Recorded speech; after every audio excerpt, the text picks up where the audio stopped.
আসসালামু আলাইকুম। KGN solar power ইঞ্জিনিয়ারিংয়ের পক্ষ থেকে সকল শুভনোধ্যায়ী আপনাদের জানাই শুভেচ্ছা অভিনন্দন এবং স্বাগতম।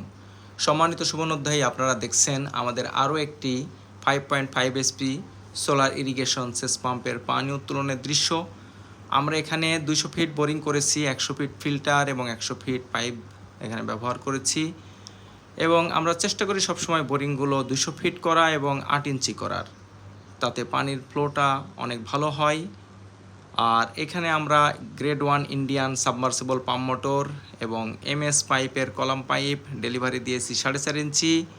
সেই সাথে শক্তপোক্ত বিএসআরএম 5 মিলি অ্যাঙ্গেল দিয়ে আমরা 2 ইঞ্চি 2 ইঞ্চি 5 মিলি অ্যাঙ্গেল দিয়ে আমরা স্ট্রাকচার করেছি এবং 87.5 mm mounting pole mounting pole ব্যবহার করেছি এবং প্রত্যেকটি প্যানেল, এখানে যে প্যানেলটি স্থাপন করা হয়েছে সেই প্যানেলটির প্রত্যেকটি প্যানেলের সিরিয়াল নাম্বার অনুসারে ফ্ল্যাশ রিপোর্ট রয়েছে এবং প্রত্যেকটি প্যানেলের আউটপুট ইফিসিয়েন্সি সব কিছু সরকারি স্ট্যান্ডার্ড মোতাবেক করা হয়েছে।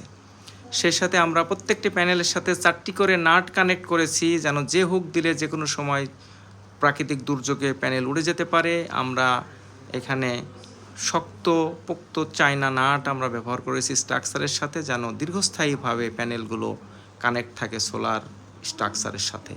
সেই সাথে আমরা টায়ার 1-এর প্যানেল এবং গ্রেড 1 সাবমার্সিবল পাম্প মোটর ব্যবহার করেছি। আমাদের কাছ থেকে পাম্প গ্রহণ করার